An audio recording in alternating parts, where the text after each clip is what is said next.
I'll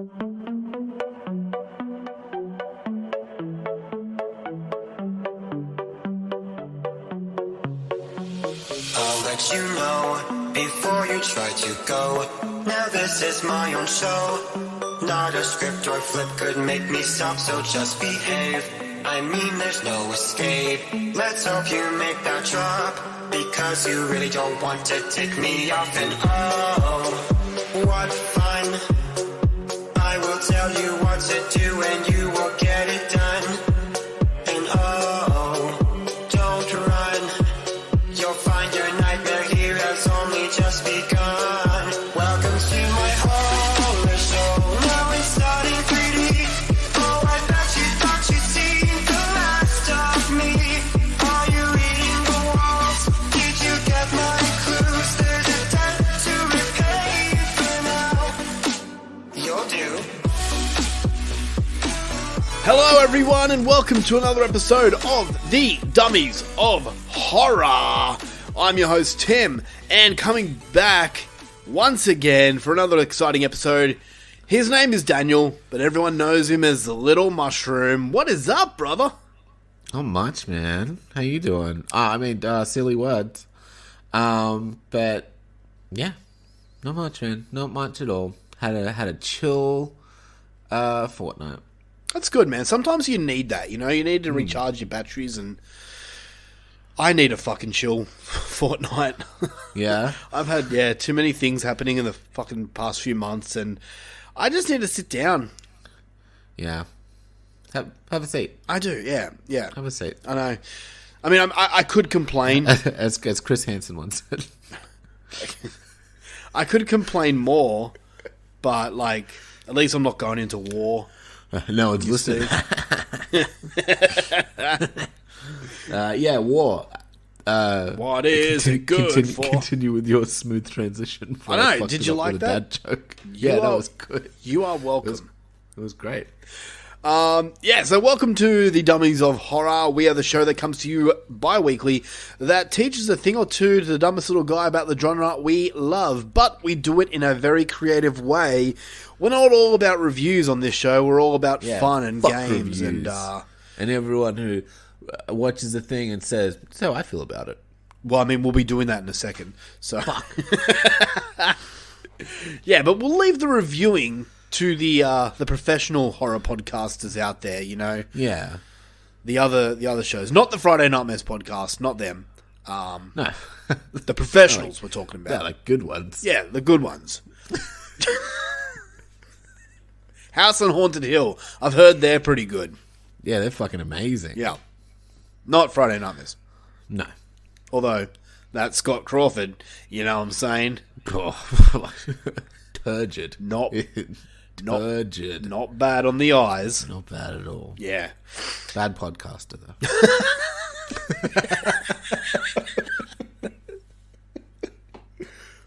But definitely don't go check them out to hear how bad it is and listen every week. Yeah, no, I would not recommend their show. You know what?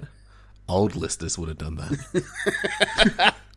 These listeners now, they wouldn't do it, but the old cool listeners would have done it. They would have checked out the Friday Nightmares podcast. No, wait, now they've changed.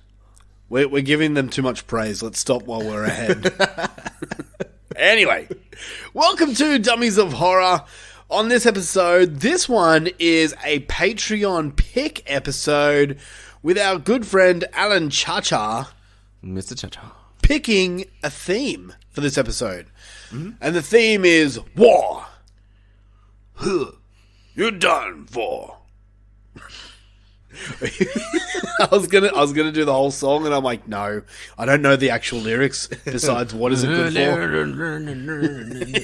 Exactly.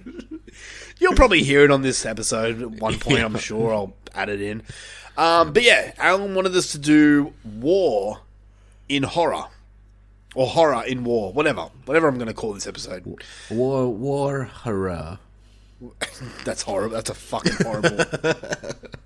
So try it. So we decided to go on the Google and search up war-themed horror films, and there are a lot. Yes, we did. There are a few. So instead of like picking a few couple. good men. Yeah. That was a war movie. That's a warm. Very good. Thank you. Yeah. Instead of picking like a couple, we decided to just pick a lot, and we are going to talk about a lot of. We're basically spoiling the shit out of our boy Alan Judge, huh? Pretty much, but he deserves it because, like, For sure. he's been one of our listeners since day one. So Yeah. we love him. You All big the cha-cha, loves. you. So that's what we're doing on this episode. We're going to be talking about war-themed horror films. But we've got the usual bullshit where me and Mushroom talk about different things. I've got some movies to talk about. I've got a fucking found footage movie to talk about. Oh, shit. your thing. Jesus. Yeah. I remember. Yeah. Well, no, okay, we'll do that later. I was going to do it now, but we'll do it later. But Another thing, do you have like an intro thing for that, or? yeah, I do. We'll get we'll- to that later. We'll get to that later. Don't worry about it. Yeah, I watched a few movies this past week. Yeah, Not many, but a couple. if any. Yeah. The reference for nobody. Yeah, no. No. Dude, I've got nothing really more to say in this intro. Yeah, just get on with it. Yeah. Why don't we do it? Something, other thing, food maybe. Yeah. No, whatever. no food talk. Let's do it. What horrors have you done?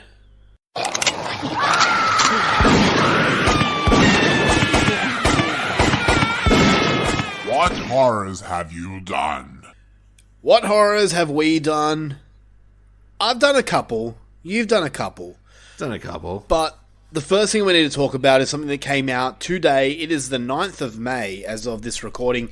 And the trailer for... Or is it? Keep Keep them guessing. You know what I mean? The trailer for the Meg 2, The Trench, has just dropped. And we watched it. I made Luffy watch it because I've watched it 3 times already. And it's so fucking ridiculously awesome that I needed him to see it. It's ridiculous. Are you? I'll do that. Are you in? Yeah, look, I'm in, but I want it to be more violent. Like Meg last time was a bit of a letdown. It to was, be yeah. real. Yeah. There was a lot of talking and shit. This trailer makes it look like it's more action packed. So I hope it is. It feels like, what if Sharknado had money? Yeah, pretty much. Do you know what I mean? Like, Yeah, I get you. not exactly, but like in the vibe of, you know what it is. And I don't mean this in like a rude or racist way or whatever. Yep. But it looks like a Chinese movie. Does that make sense? With Where it's Jason Statham. Yeah, where it's like, where it's like crazy and over the top and just completely ridiculous and entertaining, like a Chinese movie in all the best ways. You know what I mean? Yeah, I get you. I mean, the first one wasn't it? Yeah, pretty much. It looks like just more of that, but they've like amped it the fuck up. Fucking Statham surfing on a fucking jet ski to skewer a giant barracuda, apparently. But like, I did notice a few things in the trailer. sure. One being that this is kind of the same story as the first one. Where they go into the trench and they let the sharks out. But Yeah. this time it's not just one shark, it's heaps of shark Yeah, that. and some lizard. And then it's also, the sharks also going to a populated beach. Yeah. Same as the first. The other things I noticed with this is there was a lot of homages to other shark movies. For example, Yeah. Jaws, when Yeah. Jason Statham is kicking the shark's like nose when it's trying to eat him. That's like Yeah. Quint. And there's also, I don't know if anyone would have noticed this unless you know the movie Megalodon 3. You'd probably know clips from it. It's one of the funniest fucking blue screened things. There's a dude riding a jet ski and he's just fucked over his friends, and then he rides the jet ski right into the mouth of a shark, and it's so funny how it's done. Okay. It looks like they're paying homage to that in this movie off that trailer. I thought they were doing a little Deep Blue Sea homage with the, with the multiple Where she like sharks. turns around and like it's not going to attack her and shit, and she gets eaten. Yeah. That could be the homage, like the Samuel L. Jackson part. Yeah, that's what I mean. Like a little, right? Yeah. Maybe could be a stretch, but it looks like they were doing a lot of them. I'm all. I mean, of course, I'm all for it since I'm a shark fan, but I don't know. This trailer rubbed me the right way. I'm so in. So I'm just watching the Megalodon 3. Yeah. Where he like jumps off the boat and just straight into the shark's mouth. Yeah, exactly. It's fucking great. This is so bad. Uh-huh. It's literally the same footage over and over again. Have you seen the jet ski part yet? That's coming up. He's getting away on his jet ski. He's a bad guy doing bad guy things.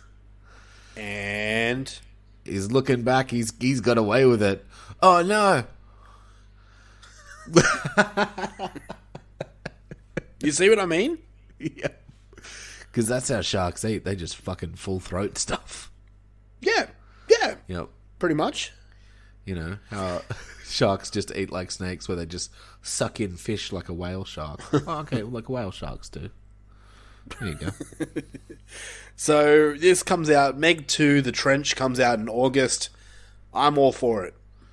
August globally. Yeah, well, we'll see. Oh, I would assume so because, yeah, I think its target market is global. Okay, cool. Let's say. All right, so that's the Meg. Go and watch the trailer if you haven't. It's very entertaining. All right, I'll let you go first, but before you go, I just want to bring up one thing. Sure. Okay, so this is something that I posted on the Facebook group page about a week ago. While I was sitting at home, I was scrolling on Facebook and I came across a post off one of the many horror movie groups that I'm a part of on Facebook. And it had this guy, his name is Matthew Thornberry, right? Yep. And he had this story about his daughter kind of came into a sort of sickness. I won't elaborate on what it is, but he had a very long post, right? Okay. And his daughter had some type of illness and was needed to go to hospital, right? Now Matthew is an American, and with hospital bills over in America, we don't understand them because we don't get them.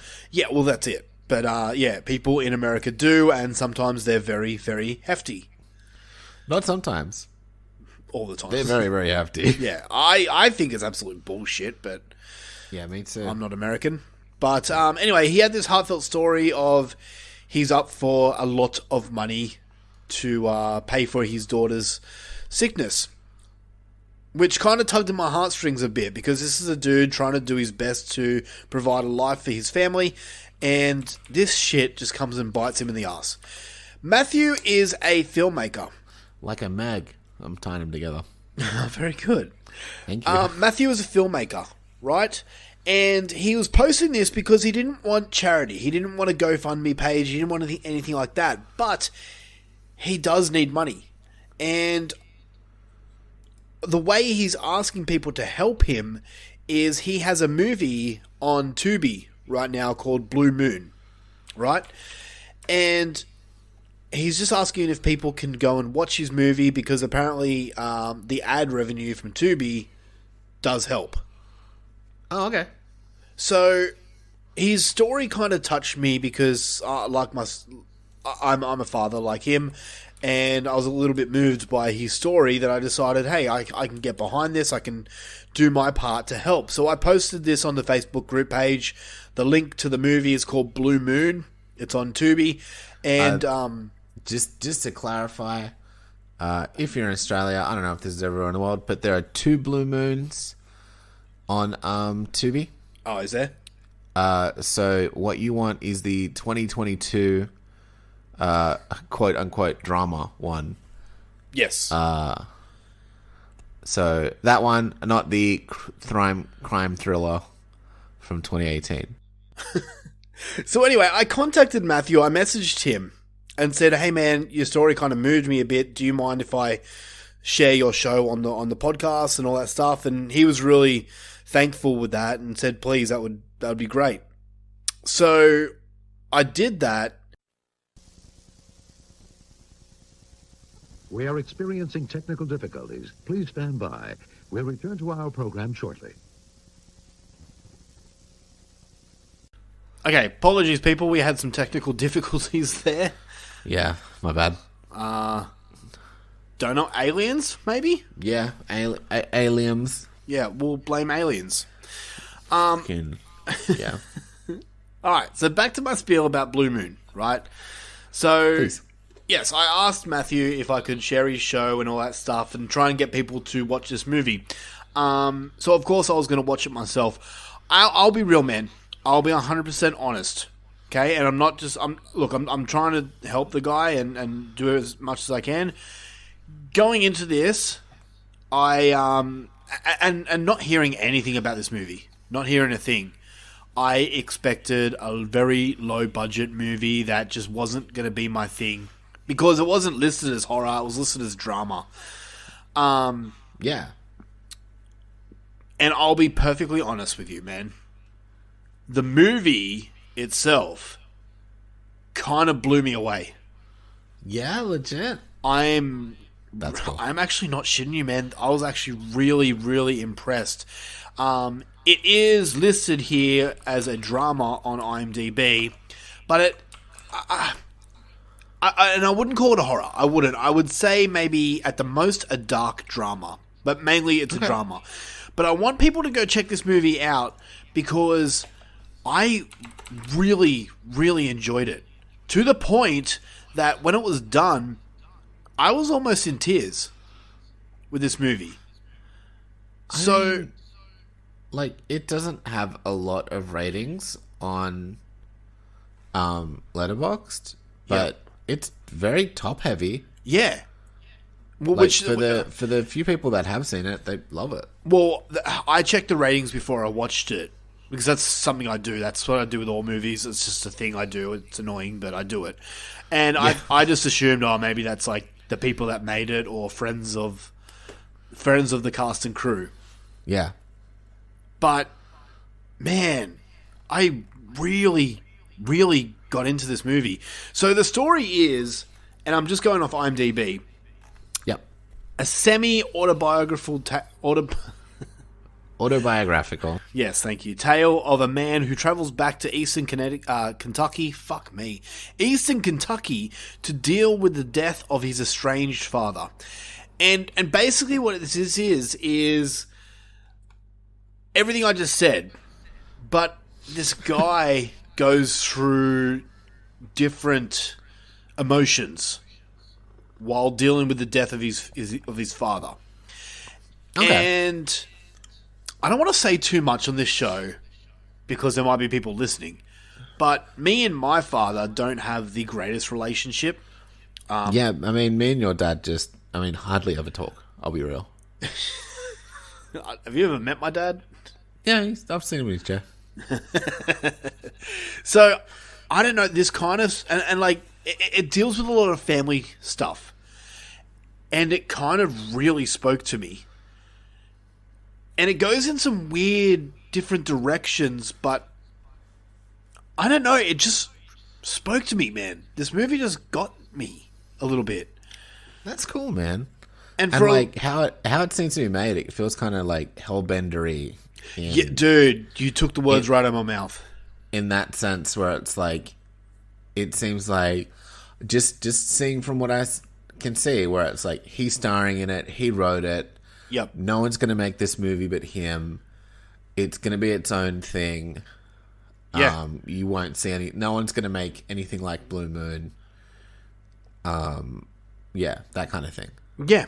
Yeah, basically. Look, man, this is a very real movie. There's very little unbelievability into it. No ghosts. Well, Oh, okay. I don't know if I'd call it ghosts, but you'll understand if you watch it. But I actually recommend this movie. Starting this movie, like the first shot we get is like an overhead shot, and for someone that was expecting just a really low budget, like just a passion project type of thing, shitty actor walks into an affordable place. Exactly. The first shot, I was like, okay, maybe, and then I started thinking, oh, maybe all the money's spent in that first shot, but no, this movie, in my honest opinion, I thought it was decently acted. The cinematography at times were fucking gorgeous. And the story just really got to me to the point that I was wiping off fucking away tears at the end. Aww. So, Blue Moon 2022, if you don't want to watch it, just put it on in the background while you're doing something to support this guy. Do something out of the kindness of your heart. Support filmmakers that spend a lot of money to give you entertainment. Yeah, and share, I mean, something that's like obviously really personal to him, and to help with something that's obviously really fucking personal to him. So exactly, man. There's no downside. You lose a little bit of download. That's about it. Yeah.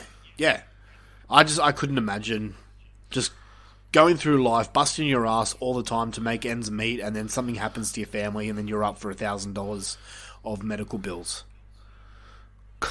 Yeah, that would break me. I'd be like, why the fuck? What the fuck am I doing wrong? Yeah. So yeah, shout out to Matt Thornberry. Your movie's fucking great. I really enjoyed it. Quite honestly, if I saw this movie last year, it probably would have been in my top 10. And I'm not just saying that to get people to watch it. I generally believe that. This movie has not stopped spinning around in my brain since I watched it. That's really good, man. Yeah. So I'd be keen to see what other people think about it. I know it's not going to be an instant hit with many people, with every person, but I feel like there'll be people like me that enjoyed it just as much.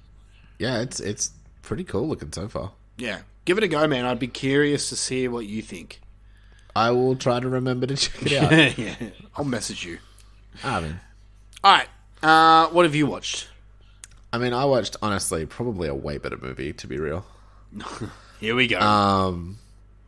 Yeah, well, like, artistry, emotion, filmmaking. Let's put all of that aside. Let's throw all of that in the fucking bin. Right? Right. And let's get fucking ripped, cunt, with an evil bong from 2006. Oh, God. It had an evil-looking bong lady on the little picture on Tubi. And you know what? I was like, that's all I need. Here's my click. It's got Cheech in it for probably 4 seconds. Not true.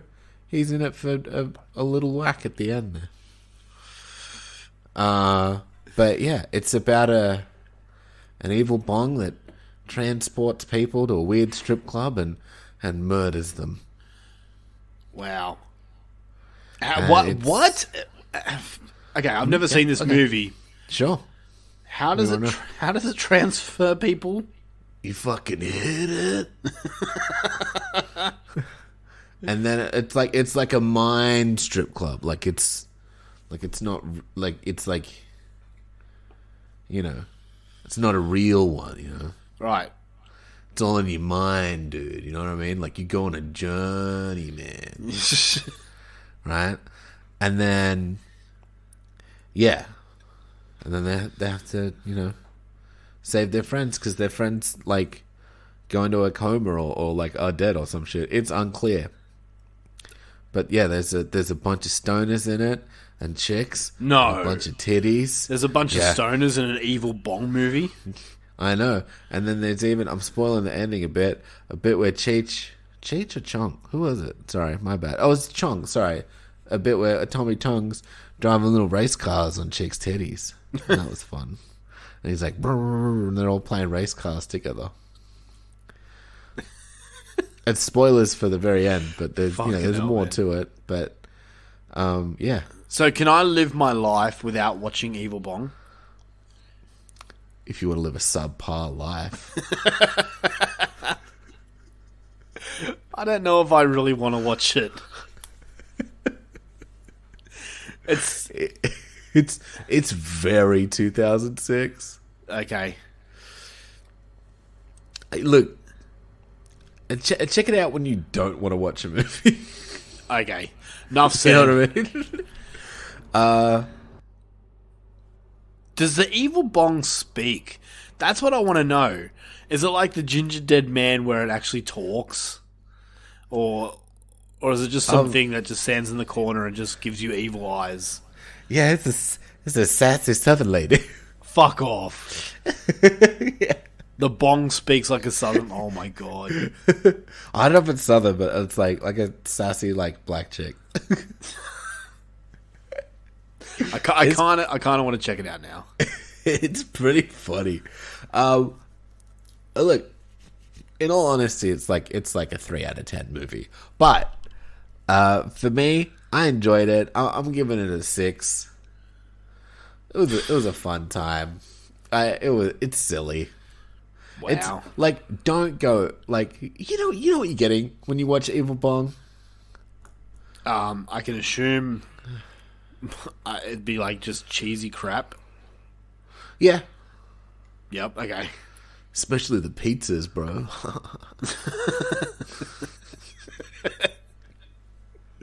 All right. So 6 out of 10 for you. Yeah, why not? All right. Fair enough. I'm being generous. That's fair. It's your thing. Yeah. All right. Well, I watched a movie the other week. This is the 2023 movie. It's listed as a 2022, but it's widely released in 2023. So I'm classing it as a 2023 movie. This movie was on Prime Video. If you want to watch it, it's a movie called Ivana. Ivana Hump a Lot. You want to hug and kiss her? It's called Ivana. This is... Oh, fuck. I can't remember what country it's from. Thai? I think.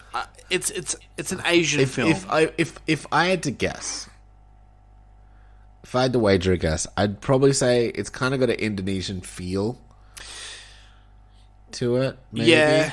Did you watch this film as well? Or? No, but I did Google it Oh, okay. I was curious. I'm like, how do you know? because I know how to spell Havana. Okay. Yeah, Alright. if I had to guess, I'd say it's probably like a 2022 Indonesian horror thriller directed by Kimo Stamboil, and written by Lele Lelo. Shut up. Shut the fuck up. Oh, I'm shutting up. I honestly thought you were just like looking at the people's names or the cover art and just assuming it was Indonesian. I didn't realize you had it listed there. Kind of a man of the world, me. All right, so what Ivana is about is Amber and Dika have just begun the new chapter of life when years-old grudge of a malicious entity unfolds before their eyes with a gift she unwillingly has. Amber They love is their like demon entity movies, the Indonesians, yeah, don't they do. Amber is now forced to finish the vengeance of the entity, a headless Dutch spirit, Ivana. Oh, cool. Yeah. So, this wasn't bad. I enjoyed my time with it. It's very much an Indonesian entity movie.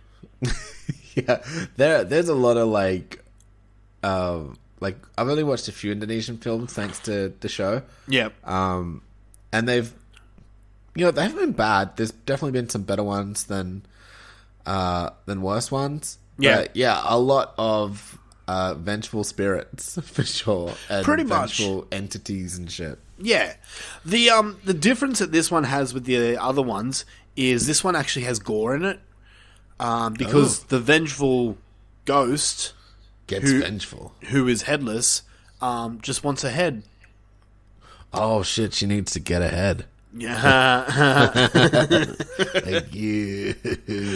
So yeah, it's not a bad movie, man. I gave it a 7 out of 10. I cannot fucking speak tonight. I don't know what's wrong with me. That evil bond too much. I know. Yeah, dude, I gave it a 7 out of 10. It's fun for what it is. If you're in the mood for an Indonesian ghost film with some What a specific mood. yeah. Like, You've never done that? yeah, I'm gonna grab. I feel like some chickeny tonight, and then like probably an Indonesian ghost revenge movie if I can find one. Yeah. Yeah, no, You don't say most Thursdays. look. Lately, I've been in the mood for like a fucking Conjuring style ghost movie, Yeah.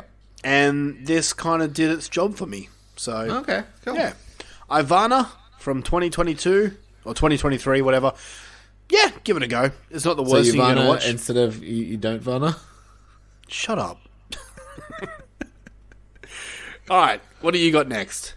Oh my god, next. Well, next is when I discovered that Tubi has kind of a playlist type function. Yep. So it'll just start playing another movie after you pick the first movie. Oh, gee, I can't wait to guess what it is. So, bro, I ended up going back for another hit, cuz. I watched Evil Bong 2, King Bong. King From Bong. 2009. Yeah. Renowned herb connoisseur Tommy Chong. Was he even in this? He wasn't in. I don't remember him being in this. If he was in it for 2 seconds. Returns in this sky-high horror comedy about a murderous smoking apparatus. The goofy and indelibly outre King Bong 2 is a way too highly written for this stupid movie. In Bong 2, King Bong is directed by low-budget genre legend Charles Band. I don't know who that is. Oh, is it? Apparently. Fuck, okay. Look, this is Evil Bong, but in the jungle, bro. No way. Yeah, and then there's like another Bong, and he's King Bong. And he's a sassy other dude, and they used to date. Holy shit. Him and the other Evil Bong. How many fucking Evil Bong movies are there? So I know don't they team up with Ginger Dead Man? Ginger Dead Man made a cameo in the first one. I forgot to mention. But I think 9 so far. Fuck like off. last year. 9 Evil... gonna- I have to search this up. Yeah, I think so. And I think they're all on Tubi. Are you you going to wanna watch continue them? Yeah, bro, I'm going to be bonging on. Are you actually going to watch... Holy shit, there are. Fucking Yeah, lot. why not? They're not very long. Oh, no, there's only 4 of them. No, there isn't. Nuh-uh. What's telling me here? There's Evil Bong Yep. 3, Yep. Reefer... Oh, Evil Bong 3, The Wrath of Bong, and then Evil Bong 420. Yep. And then there's Evil Bong 555. Wait. Why isn't it showing me? Yeah, I don't know why you're not getting him. Oh, Evil Bong Correction. Oh, sorry. Collection. Alright. So, there's Evil Bong, Yep. Evil Bong 2. Apparently, this one's called Devil's Harvest as well. So, it's got a bunch of names. There's Evil Bong 3, Reefer Madness. There's Evil Bong 420. Evil Bong High 5. Evil Bong 666. Evil Bong 777. Evil Bong 888. Infinity High. And... Oh my god. There Where's is... the... Oh, that's 888. The 9th one is is Ginger Dead Man versus Evil Bong. Jesus fuck. Oh man. Yeah. I don't want to. I mean, I'm a little curious. I am, but do I really need to do this? If you got 53 spare minutes, you can look at the... Oh, no, wait. So that's the 4th one. It's 53 minutes long. Really? Oh, okay. I mean, a few of them are under an hour. Okay, that makes it better. I don't know. I don't know if I need it. All right. Would you recommend Evil Dead Bong thing too? If that sounds good to you, probably. Look, they're not well made, well produced. They're badly written. They're poorly acted. The ideas are dumb. So they're pretty great. So if that sounds like a good time, then you'll probably have a good time. For you who likes stoner stuff. Alright. Alright there, Mr. Mushroom. So that's why your name is Mushroom, because you like drugs. I thought it was because I was a fun guy. Yeah, it is also because of that. Alright, let's step away from Evil Bong for a moment and talk about something that's decent. Otherwise it'd be like Cocaine Jimmy or some shit. Is that what the bear's name was? Yeah. Alright, let's step away from Evil Bong and talk about something decent, because I won't finally... step away from it for long. Oh, fuck me. Well, I finally got to see it. You did? What'd you say? Scream 6. Nice. That was ages ago. I know I'm late, but I didn't get a chance to go to the cinemas. I remember nothing other than I liked it. So, okay. Which is probably a controversial opinion sometimes to like movies. Well, it depends who you are. If you're Heather Powell, then you like everything, and if you're Rob Hungy, you hate everything. So, just depends. Scream Scott 6. Crawford, you're just a fucking smoke show. Pretty much.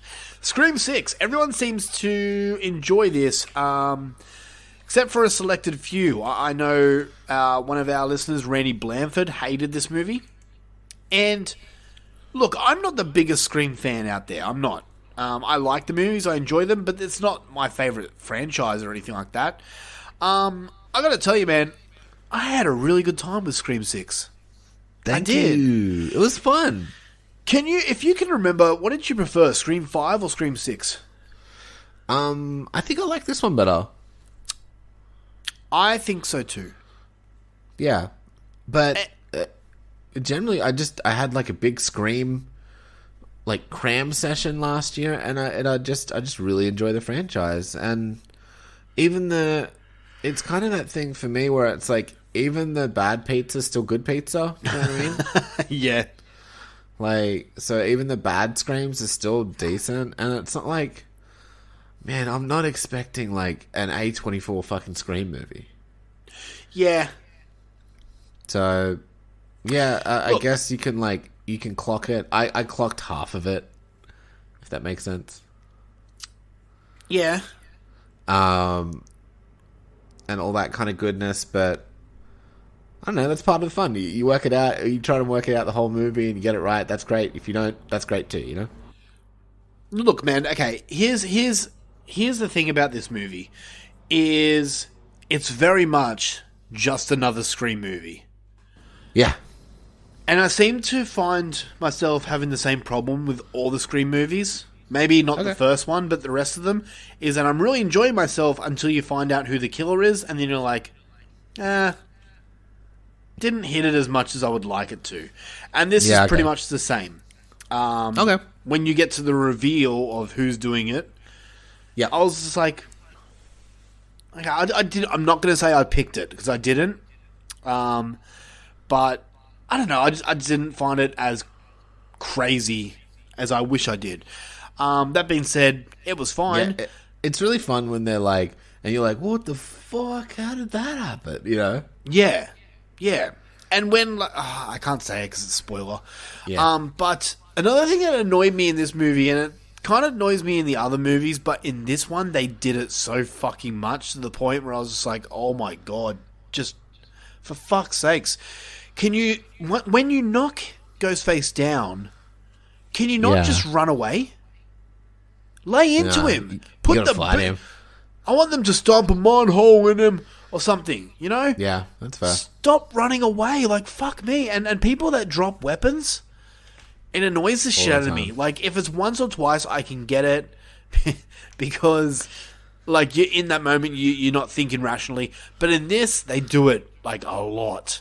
And Oh, Butterfingers. yeah, it got to me a bit.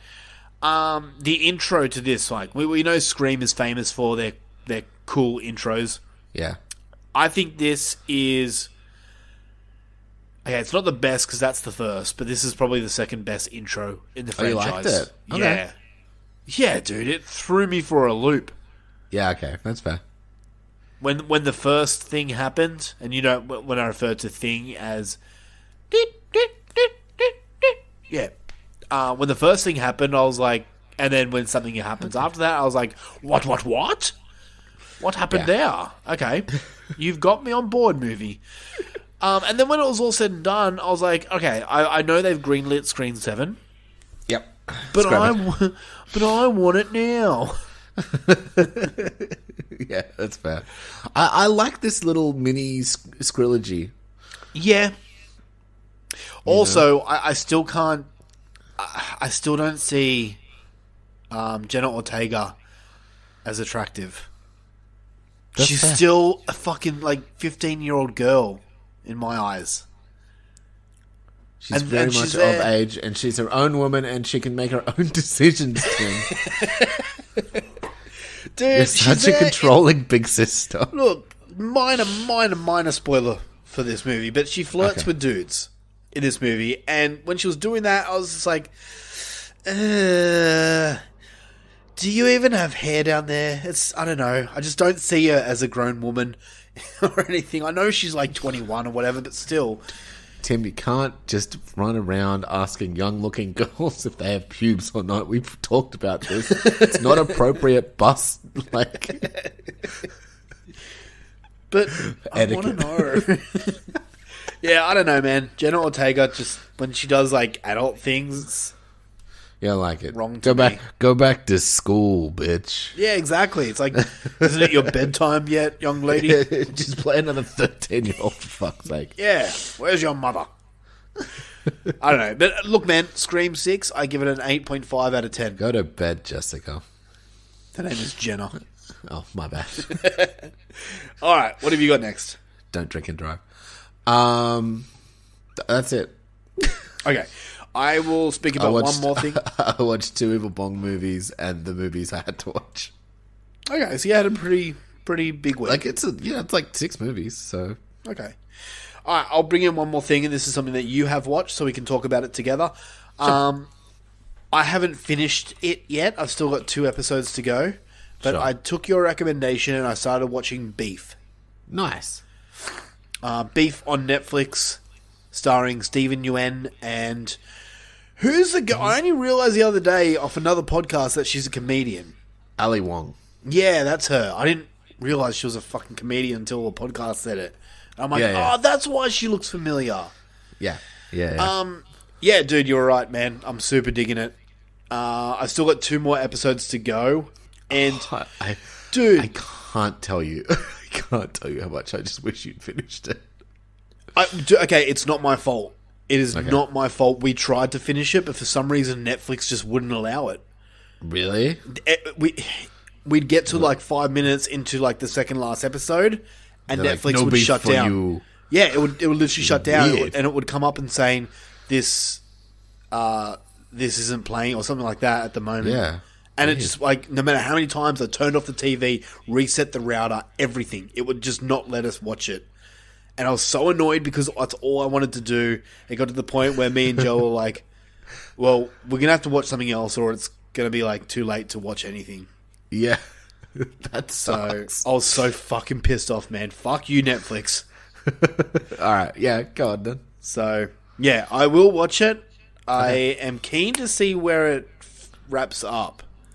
And I'm hoping too. it's not like fucking Swarm, that other series we watched, that just the last 2 episodes, to me, were kind of rubbish and ruined the whole series for me. So, we'll see. Don't say a thing. Alright. That is it for What Horrors Have We Done This Week. I have got another movie to talk about, a found footage movie. So let's get into my segment called Through the Lens Horror POV. Play that clip. Alright,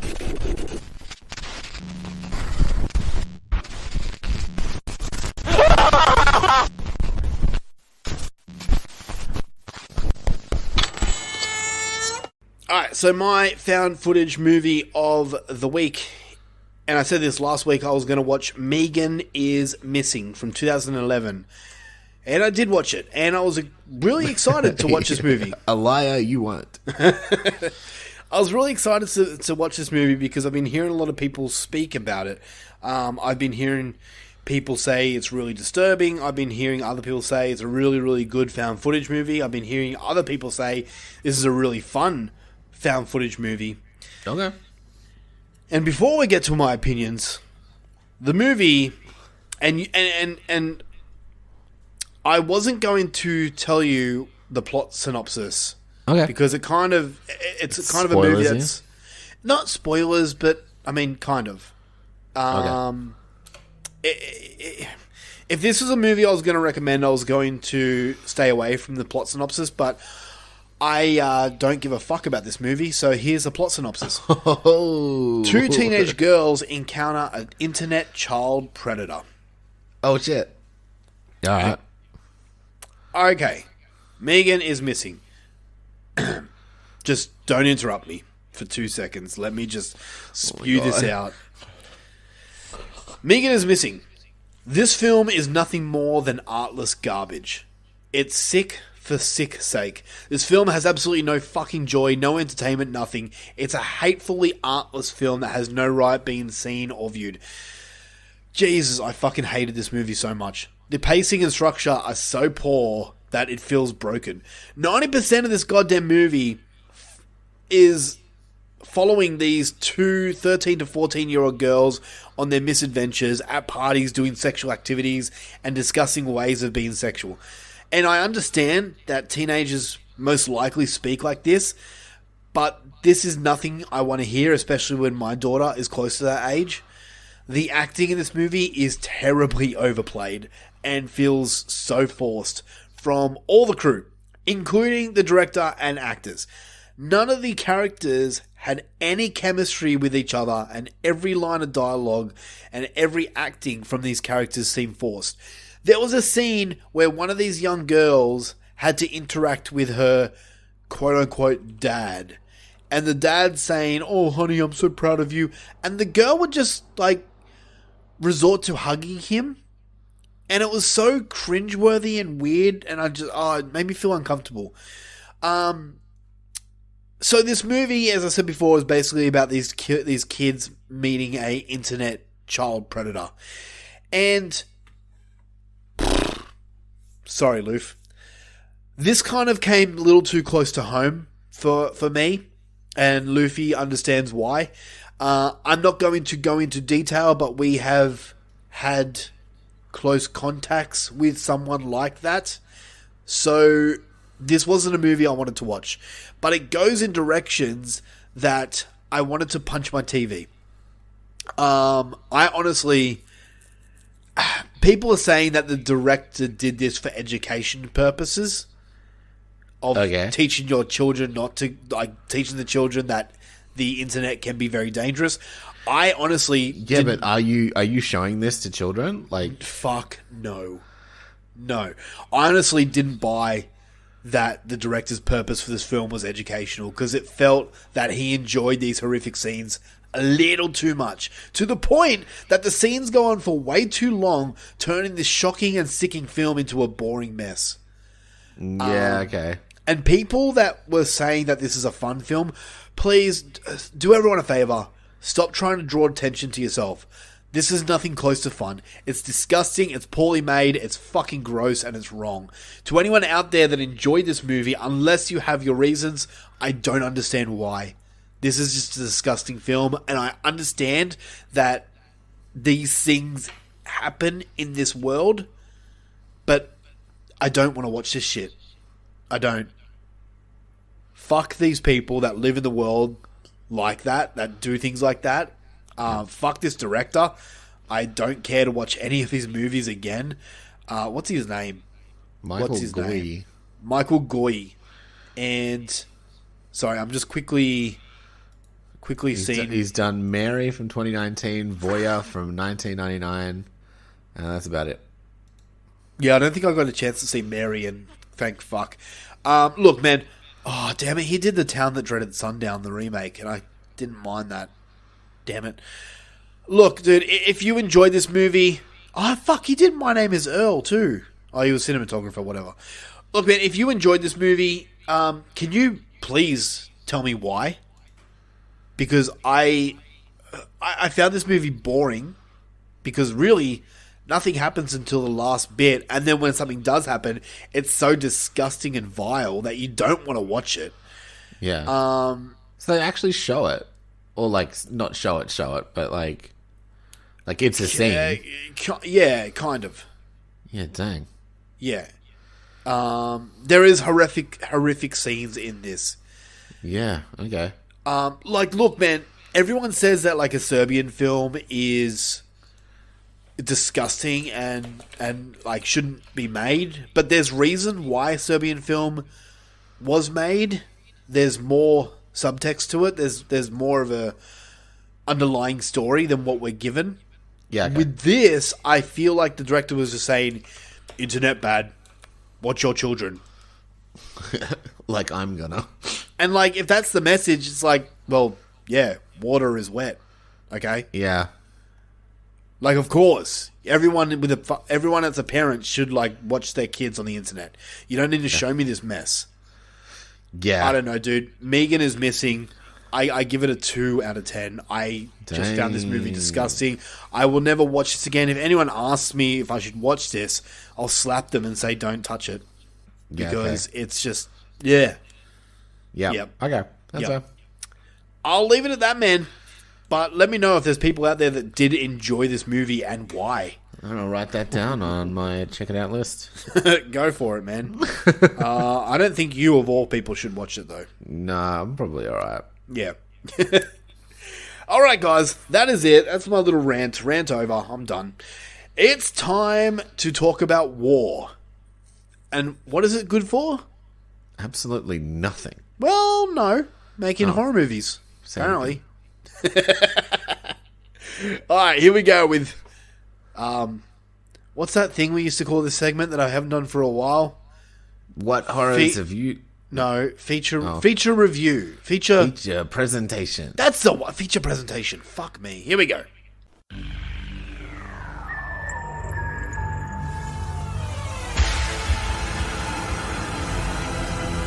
And now for our feature presentation.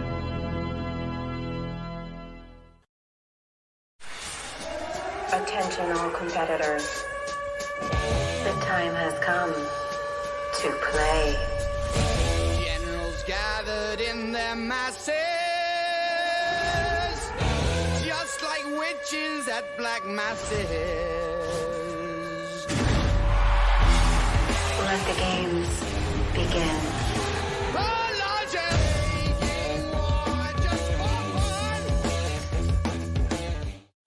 The horror of war, as requested by Alan Charchar.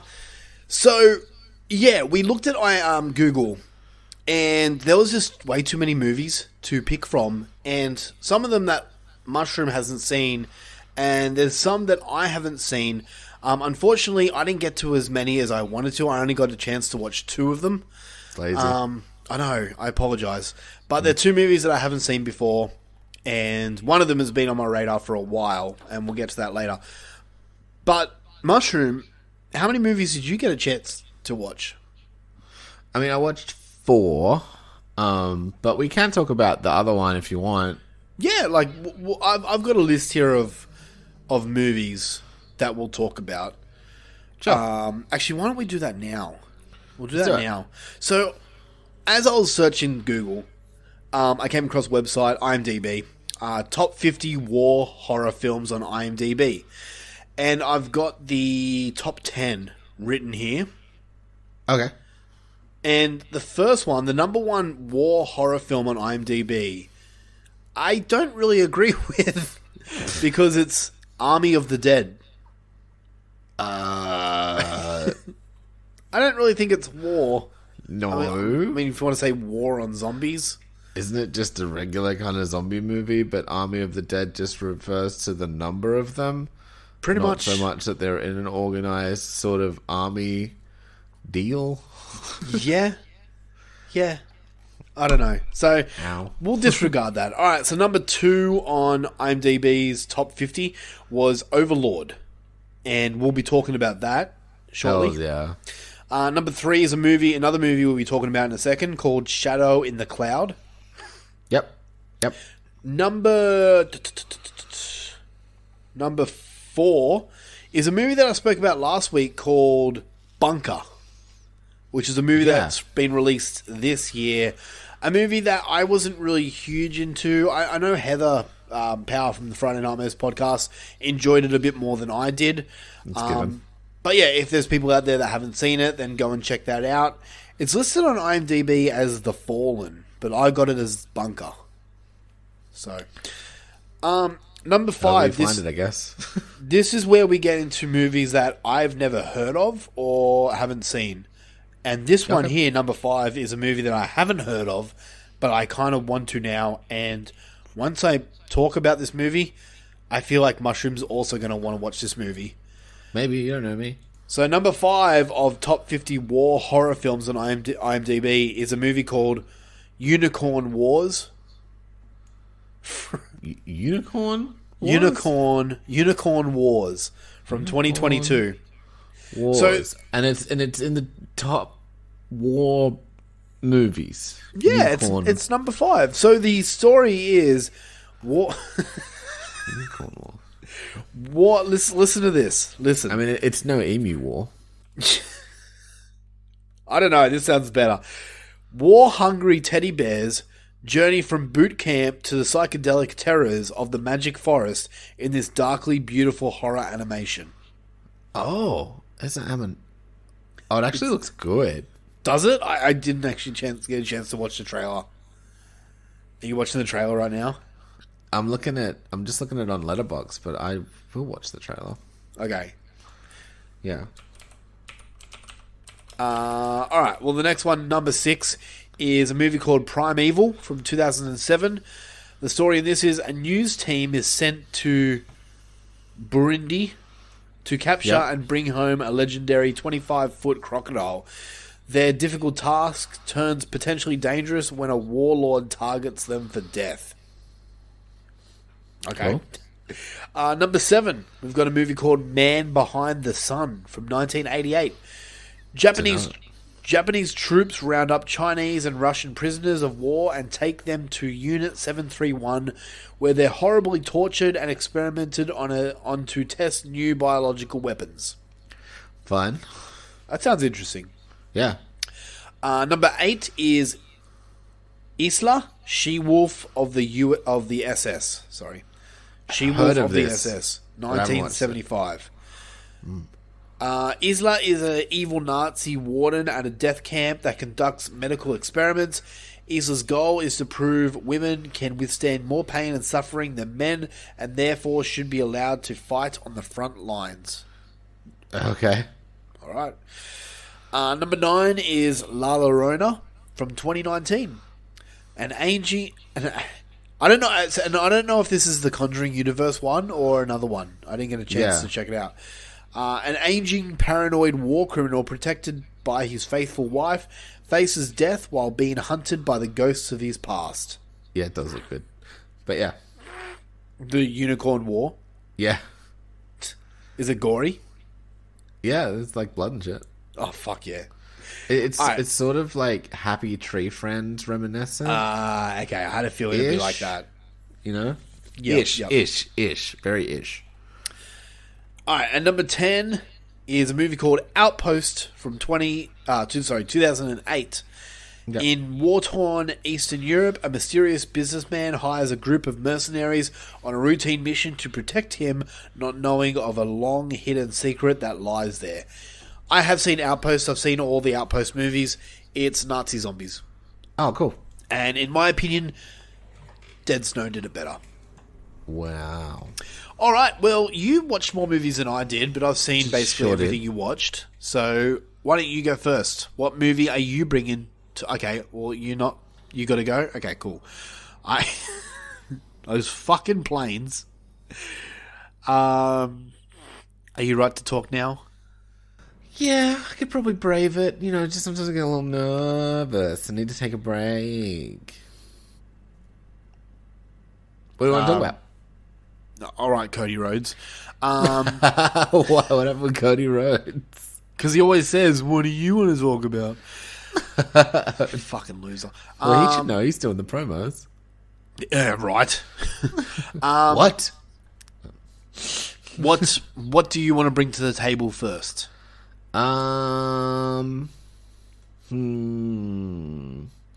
Let's do Shadow, because I didn't watch that one. Okay, Shadow in the Cloud. With... Oh, what's her fucking name now?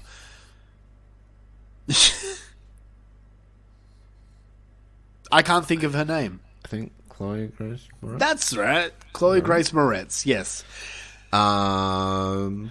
Yeah. Did it come out last year or the year before? I was going to ask you the same question. I don't know. I think it came out the year before last. That sounds right. Yeah, it was a 2020 movie. So, There we go. Yep. yeah, it... Oh, man. I love how it, like, feels like I watched it last year. I know, right? I know. But, yeah. So, Shadow in the Cloud. Really great movie. Was in my top 10 of that year, I think, number 8, apparently. Yeah. It was just a really fucking solid war, sort of plain gremlin-y movie. It was really cool. I liked all the twists in it. I liked Chloe Grace's performance. It was just a really fun movie. Yeah. Yeah, very war-y. Like, and it was cool kind of seeing it like all on a plane. It felt like almost like sort of like a sci-fi movie where it's like, you know, where they're fucking trapped on a vehicle of some kind and stranded out in space, but it's like, you know, they're kind of trapped on this fucking plane flying over wherever the fuck they were flying over. Yeah. But yeah, it was really cool. I'm struggling to think of more details, but I just very much remember enjoying it. Well, the story here is, I've got it written here, a World War II pilot traveling with top secret documents on a B-17 Flying Fortress encounters an evil presence on board the flight. I'm not going to spoil what the presence is, but I will just say that it is something that you can see. But yeah. Oh, did you? I didn't notice. But that's okay. Okay. Well, if anyone else didn't notice, then I won't spoil it further. Yeah. But basically, it's not a ghost or anything like that. It's something that you can see. And I thought that the presence was kind of really well done. Yeah, I'll agree with that too. It was definitely a movie that built, for sure. Yeah. And it was definitely a really good, tense movie as well. Yeah, dude. Look, man, when this movie came out, everyone seemed to disregard it and, like, just give it shit. And I'm right there with Luffy. It was in my top 10 of that year as well. I really enjoyed this movie. It deals with my greatest fear, which is heights. It's a creature feature type film. And it's set in World War II. Yeah. All good And it's saying something about females on the front line. So, I don't know. I thought it was a really well done film, man. So, Shadow in the Cloud, give it a go. It is not streaming anywhere here in Australia, but you can rent it on Apple TV and Fetch. And you know what? It was both in our top 10. So, if you haven't seen it, give it a go. Yeah, definitely. Definitely recommend. All right. I'll bring up one of my movies. Sure. And this is a movie that I have not seen, but have heard a lot about. Okay, what if I've seen it? Maybe. It's a movie from 1990, and it's called Jacob's Ladder. Oh, I haven't, but I have heard about Jacob's Ladder. Okay. So, the story is, mourning his dead child, a haunted Vietnam War veteran attempts to uncover his past while suffering from a severe case of disassociation. Oh, okay. To do so, he must decipher reality and life from his own dreams, delusions, and perceptions of death. This stars Tim Robbins as Jacob. Yep. You know who Tim Robbins is, don't you? I believe so. He starred in The Shawshank Redemption. Yes. Okay. Cool. He was Andy Dufresne. Andy Shawshank Dufresne. Redemption. Did you know that he's 6'5"? I knew he was pretty tall. I did not realize he was that tall. I think because in a lot of stuff he's framed down. Yeah, I guess so. I don't know. Like 6'5" isn't like fucking Big Show size or anything, but I don't know. Still taller than me. Quite a tall dude. Yeah, exactly. I don't know. I didn't picture him as that tall. Yeah. Okay, so Jacob's Ladder. This was an interesting film. For me, it's one that didn't hit at first. It's a very in-depth film that can be interpreted in different ways. And I had to watch a few YouTube videos to make sense of what it was saying and understand it. But I'm not sure I understood it in a way it's meant to be understood. I have my theory on the film, but many others could have different theories of what it was saying. It's a film that has a twist at the end, so I don't want to speak on it in case people haven't seen it. But Yeah, I will say that if you enjoy slow burn films that make you think, then definitely give it a go. Sometimes. But yeah, exactly. But if you're not in the mood for that type, then don't watch it. It's not the type of movie that you should put on in the background while doing things. It does require your full attention. Speaking about the war scenes in it are pretty gory. There is one scene where you see a guy trying to walk around, but half his leg is hanging off his hip. Cool. And there's a lot of shooting and stabbing and things like that. The war scenes aren't really a prominent thing in the movie. It's more focused on after the war, but the war scenes are in the film. So this is the one that's set in the Vietnam War. Jacob's Ladder, for me, I don't know if I'd ever rewatch it again. Now that I've kind of understood the movie a little bit, I've kind of interpreted it in my own ways. It didn't really hit for me. It's a good movie. It's well made. It's well directed. It's well acted and all that stuff. But for me, I just found it a little too slow. That being said, I gave it a 6 out of 10. Okay. So, yeah. I haven't seen the remake either. And by all accounts, I shouldn't. So, yeah, I won't bother with that at all. Why? Because everyone says it sucks, and if I didn't like the original, then... You're probably not going to like the remake. Exactly. Okay. So, yeah. Alright. Let's go with your next one. Sure, let's do Dog Soldiers. Yeah, dog soldiers, werewolves. Something that never gets spoken about on this show. Never, ever. Yeah, this is pretty fucking great, right? You liked Real it? good. Yeah, I didn't, I honestly didn't have much expectations going into it. Because, like, a lot of the stuff that you really genuinely like that truly touches you, is usually fucking shit.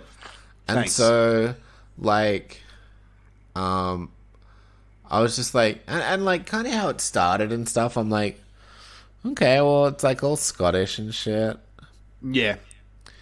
And they say bollocks a lot. they say bollocks and like that. And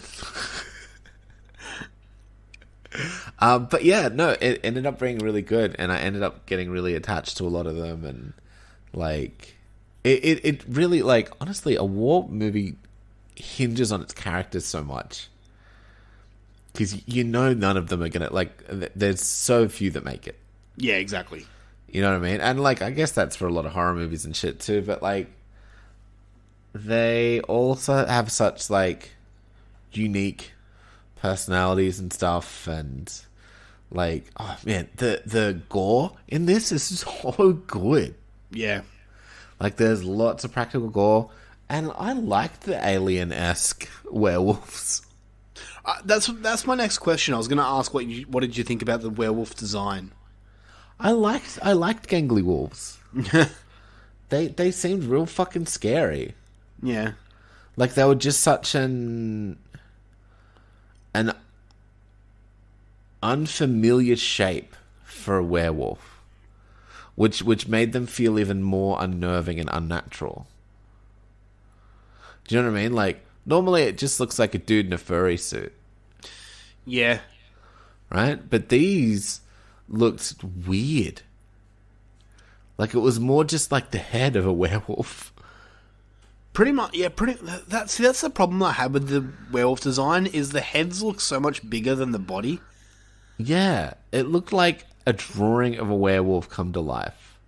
Kind But of, of yeah. someone who'd only sort of heard about werewolves and didn't really know what they were. Yeah, exactly. But for me, I found that like more unnerving and more scary than just like big good boys that I just want to give them big pats. Good boys. Yeah,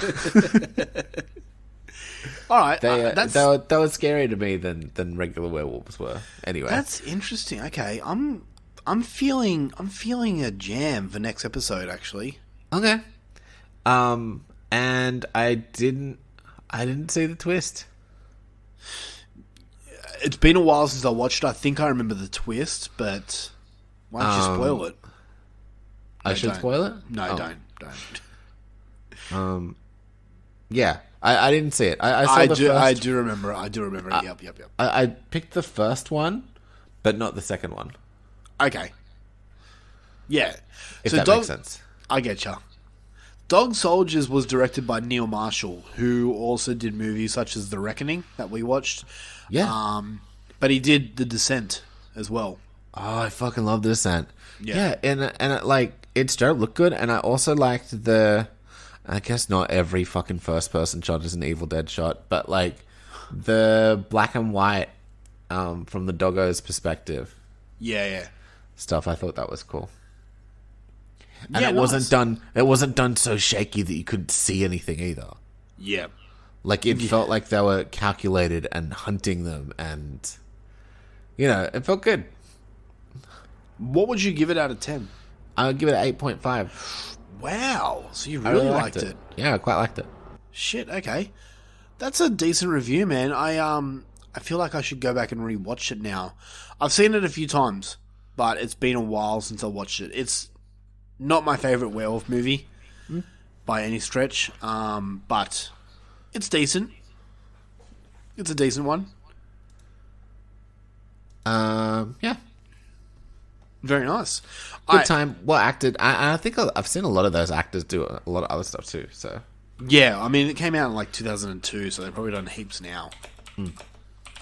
All right, why don't you go on with another one of yours, because I've only got one more left. Sure.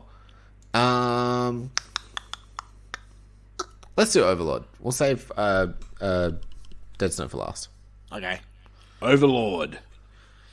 Yeah. Yeah, I saw this at the movies when it came out. So did I. On a whim, too. Yeah, me too. I was like, I think I saw a trailer, maybe like at another movie, and I was like, that looks cool. I'll go check it out. I really didn't have super high expectations for it. Yeah.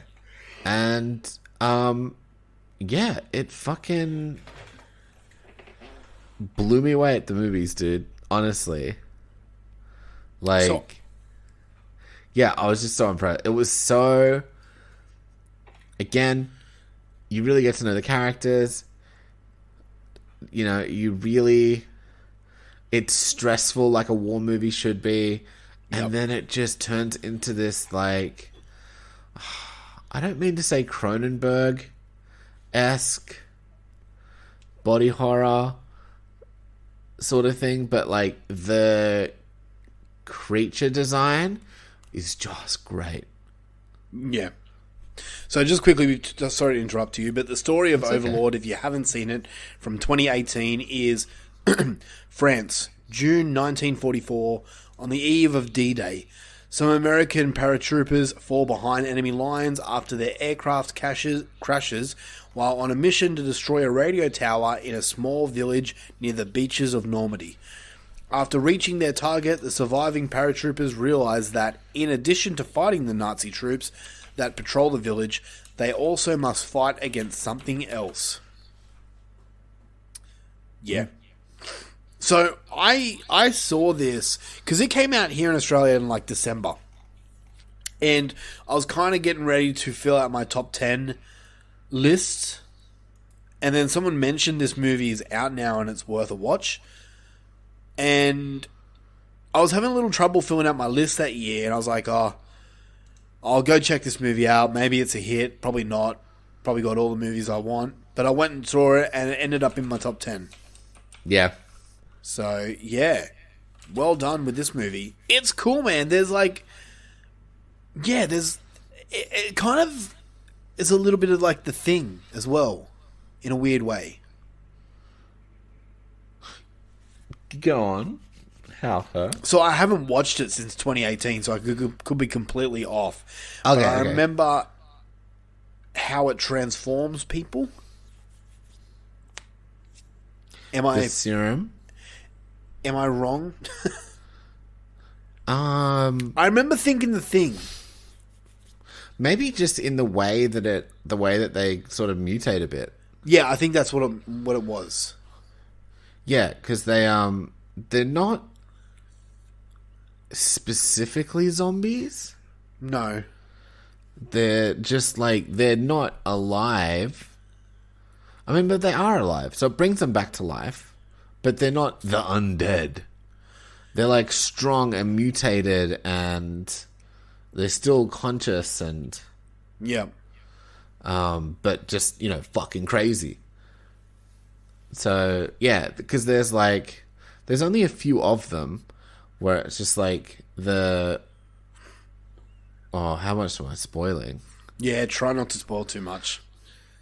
But yeah, the couple of the main ones, just I'll say the creature design on them is fantastic. But it's also just really bloody and gory and juicy and crunchy. Like, it's one of those movies. Yeah. Yeah. So yeah. So I'm just searching up facts. Okay. This was directed by Julius Avery, who has also done The Pope's Exorcist, which just came out on VOD. I have that ready to go. So do I. So we can talk about it on the next episode. Maybe. I hope so. And this movie here stars Wyatt Russell, who is Kurt Russell's son. Oh, okay, that's cool. I think Kurt and Goldie Hawn. Yeah, it is. Yep. Their son. Which one was that? He played Corporal Lewis Ford. Okay, interesting. Yeah. Yeah, but you're right, man. Overlord was fucking great. I remember really, really digging it. I wish I got a chance to rewatch it. I really did, but I just didn't get a chance. I feel like it should have higher ratings than that, but everything's kind of sitting in like the 6 to 8 range. Nah, dude. I think I gave this like a 9. You did give it a 9. And you know what? I'm also giving it a 9. Because I'm on Letterboxd. That's how I know. There we go. Okay. Very nice. All right. Let me get to my next movie. And I can't remember if you did say you watched this or not. Sure. It's a movie from 2001 called The Devil's Backbone. No, haven't seen it. Oh, you didn't watch it? Okay. So, this is another movie that just came up on a list of war horror films on Google that I've never seen before. I've heard a bit about, but I thought, fuck it, I'll give it a go and watch it and see what it's like. So, The Devil's Backbone, directed by Guillermo del Toro. Nice. The story is, what is a ghost? Spain, 1939. In the last days of the Spanish Civil War, the young Carlos arrives at the Santa Lucia orphanage, where he will make friends and enemies as he follows the quiet footsteps of a mysterious presence eager for revenge. Okay, so while, yes, this is technically a war horror film, there is war going on in the film, the war is never really shown or centered around. Okay. But, as I said, I took the time to watch it regardless, so let's talk about the film. Guillermo del Toro is the director of this movie, and he is a director that really can do no wrong to me. While Same. a lot of his films... Yeah, exactly. While a lot of these films are not my favourite or any stretch, I do really appreciate him as a filmmaker and enjoy his Some are style. my favorite. Yeah, and I mean, maybe we can note one of his other films that kind of falls onto war horror a little bit. Yeah, like legit. I'll do that. I'm happy to do that. Okay, cool. Yeah, like every one of Del Toro's movies, like I enjoy them. None of them have really been like, oh my god, that's incredible. Maybe one that Luffy will talk about in a second, but like Shape of Water was decent. Not my favorite or anything like that. Hellboy was fun. Mimic was fun. Pacific Rim. I have seen it, but I don't remember it. Anyway, The Devil's Backbone. It was the giant robots fighting the giant kaijus. Yeah, I know what it's about. I just can't remember if I finished watching it. Whatever. Fair enough. Anyway, The Devil's Backbone. This is more of a drama than a ghost horror film, but it does feature a lot of creepy scenes, and it's more. The trailer is very ghost heavy. Yeah, it's more on the lines of "This Could Happen to You" style horror. Shout out to Jay of the Dead. But this movie is kind of a kick in the dick type movie a little bit. What do you mean? I don't want to get too into it, but there is a twist in the film. And when you realize you're like, okay, sorry, let me mention another Del Toro movie. I don't know if he directed it, but it's easily my favorite. And that's so much more of a kick in the dick film, and that's The Orphanage. Yeah, okay. This has similar beats to that, nothing as upsetting. Yeah. But basically the movie is we're following this young kid who was just left at an orphanage. And he's one of these kids that has a dad that's pretty successful, so he's not like a rich kid or anything like that, but he's living the upper class life. Yeah. And his dad dies. And that's not a spoiler or anything like that, because this kid never actually finds out his dad's dead. He just gets dropped to the orphanage. But like, we're just... Figure it out yourself, cunt. Kind of, yeah. We're following this kid in this orphanage, and he has to come across so much shit, like all the other kids, how they treat him. He sees ghosts. He meets people that are mean to him. And it's just this whirlwind adventure for him. And it kind of escalates into a little bit shocking conclusion. Overall, man, I enjoyed this film. I will put it as a Del Toro movie, meaning that I enjoyed it. I don't think I'll ever rewatch it again. I enjoyed this more than The Shape of Water. But I'm famous for saying The Shape of Water wasn't the greatest thing to ever come out.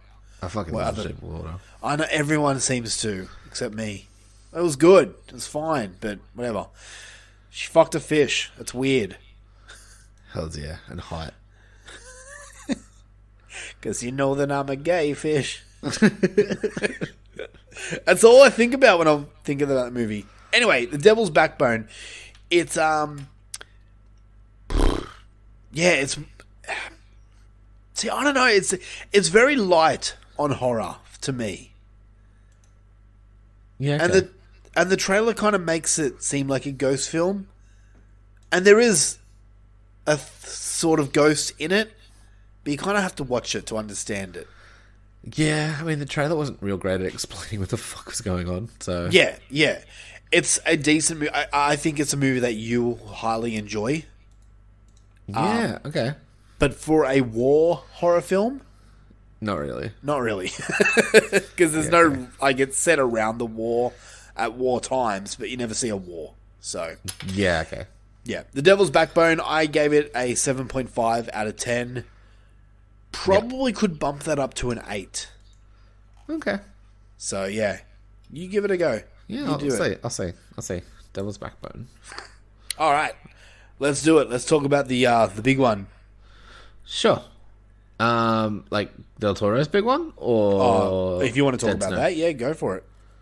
I mean, well, I was going to say tangentially related, and there is a war going on, and there are scenes where, like, it does involve soldiers and fighting and fleeing and soldiers shooting and shit.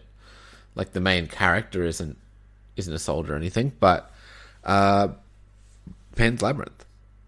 Yeah.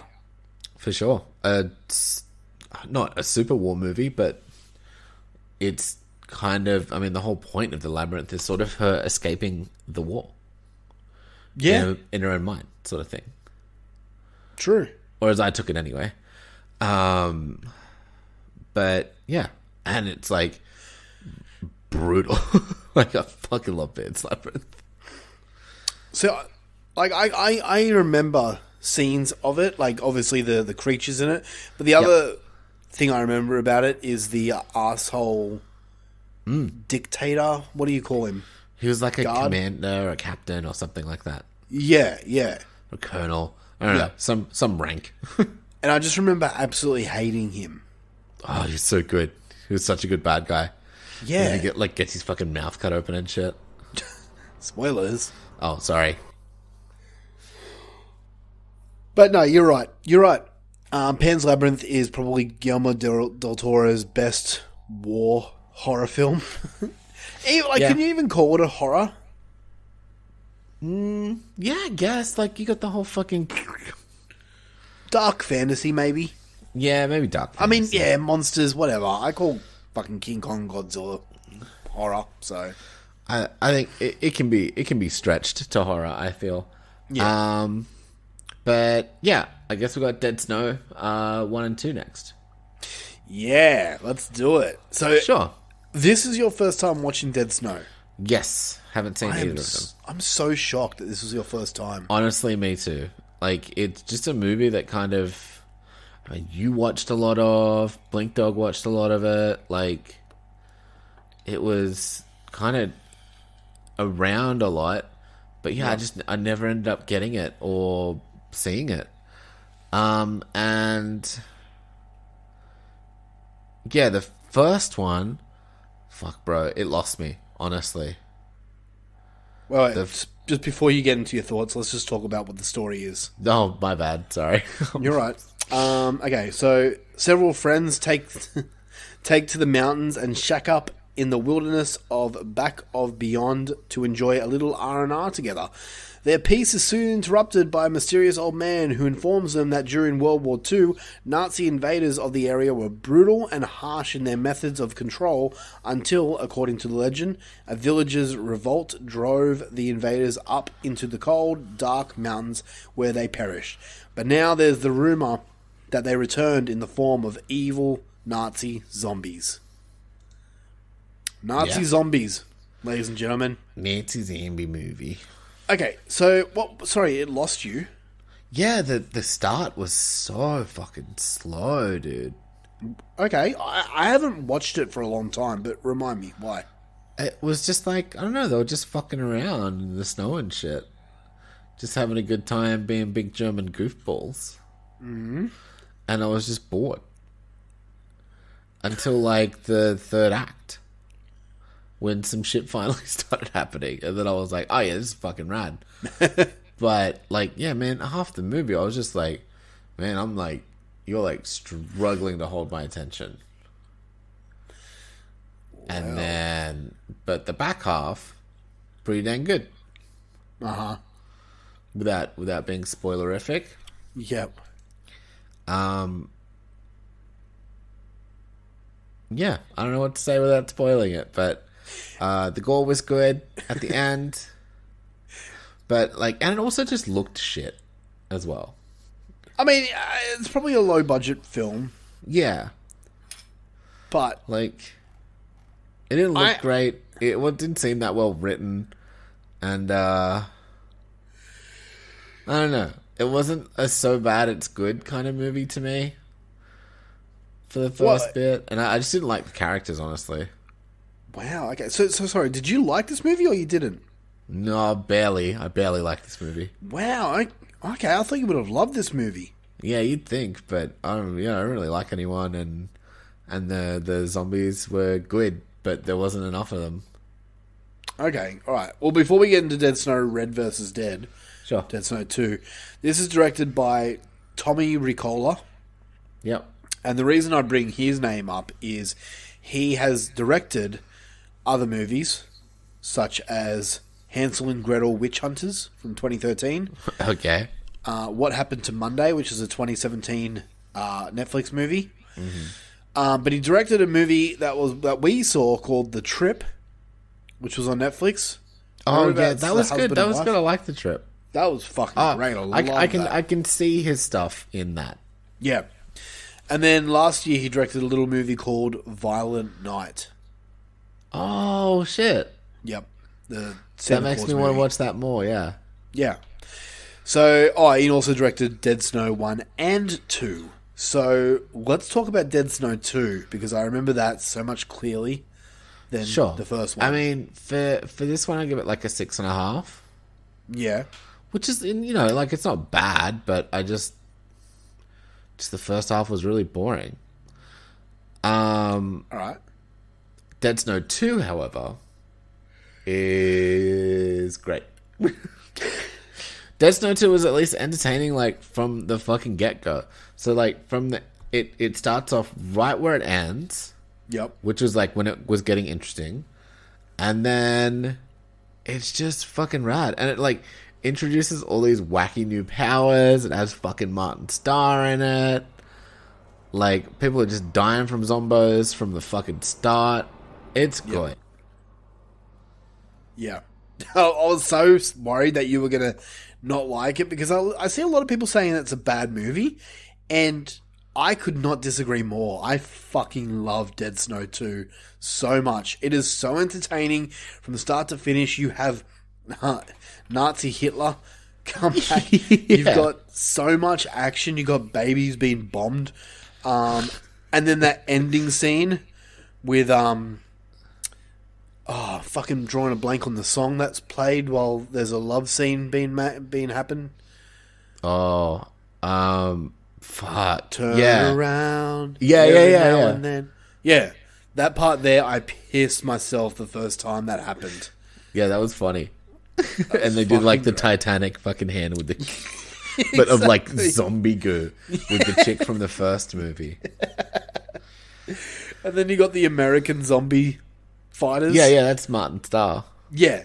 And who that I part fucking was fucking love. great. They're all fantastic. They're just real good at fighting for no reason, even though it's like established in the movie that he can barely throw an axe. Yeah, right. And then when it comes to fighting, he's like fucking mad at it. And I'm like, all right, cud. You got good quick. And the fact that they've never ever seen a zombie before. Yeah, and even like, I don't know if it was just maybe it was just missing something in German for me, like the campiness of it in the first one, but the campiness hit home in the second one. I don't know what it was, but I just look, if we had to go through Dead Snow 1 to get to Dead Snow 2, fine. You know what I mean? Like, if it was like a proof of concept thing. And just like all of the... I mean, I don't mean to be spoilery, but like the powers and stuff like that, if that makes sense. Yeah. I liked that. It was different. You know, it was something... It was like its own thing. That's true. I even think they said that in the movie where it's like, this is a whole new genre. Yeah, no, I agree with you. I do. I'm glad. So what would you give Dead Snow 2 out of 10? Dead Snow 2, I'll give a solid 8 too. It was a good time. Like, I quite like it. Like, I'd watch it again for sure. All right, an 8's a good score. I remember giving it a 9. I enjoyed it that much. Yeah, I could see that too, man. It used to be here. It used to be on Netflix here in Australia, and I would play it that much that it got to the point where Jaleesa was like, "Oh my god, again!" The second one. Yeah, Yeah. because I fucking loved it. I thought it was so much fun. Yeah. It's up there with like Scout's Guide to the Zombie Apocalypse of fun zombie films for me. Yeah, it's a good time. It's a good time. Definitely. All right, well, that concludes the horror war films that we've got listed here for you. Yeah. I'm sure that there's many others that So we could many list more. off, such as Ghosts of War, which had a cool twist to it. I didn't mind that movie. And there's a lot more that I wish I got a chance to watch. I just did not have the time this week, so I apologize for that. But Alan, I hope we did it justice, man. I hope we did you proud. Well, that concludes. That is it for the Dummies of Horror podcast for this week. Let's talk about next week. Ooh. I had plans. I did. Okay. Good. But you actually brought up something interesting when you were talking about dog soldiers. Okay. And that's Werewolf Designs. Yeah, okay. And you've never seen American Werewolf in London. I have not, no. Well, next week, or sorry, the week after, next time we do an episode, you are going to watch it. Are we having a werewolf off? We're going to do a horror versus horror werewolf edition. Yeah. One of the films will be American Werewolf in London. Maybe the other one will be The Howling. Okay. I haven't seen either. I'll have to do my research and pick the most different werewolf designs. I mean, we could have like a triple threat or a tag match or like maybe a Hell in a Cell or something. Yeah. I don't know how that would Wolf work. Den match. Yeah. Yeah, we'll do something fun, but definitely we're doing horror versus horror werewolf edition on the next episode. An Ibork match. So join us next time for that. If you have not become a Patreon yet, then do so. Yeah, what are you waiting for, man? That's the Friday Nightmare thing. You can't say that. You Well, can't say what are we waiting for. No. Is it? No, that's their thing. Yeah, you can't do it. Fuck. Yeah, they trademarked it. God damn it. Now we have to pay them royalties. They're so Great. litigious. I know. So yeah. Still paying off the last set of royalties. I know.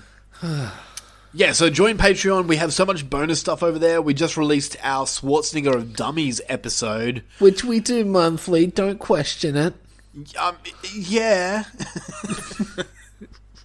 But we got heaps of bonus stuff if you want to join our Patreon. It's only a short donation each month. Different tiers get you different rewards, and you can cancel at any time. We should have a bracket episode coming out soon, maybe. We are?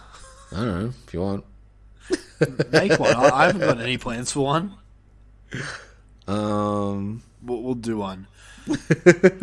Best actor named Chris. Best bracket episode where we bracket the bracket episodes. We haven't done 32 brackets yet. Oh, okay. We'll do that when we've done it all. That would be fun, though. All right. Well, until next time, I'm saying goodbye. Luffy is pointing to the sky. I just love planes. Yep. That's where they are. It's where I keep them. Fucking planes. And we'll catch you on the next episode. This is the Dummies signing out. Bye, everyone. We love you. Mwah. Dip! Yeah. What is it good for? Absolutely nothing. Yeah. What is it good for? Absolutely nothing. Say it again, y'all. Look out. What is it good for? Absolutely nothing. Listen to me.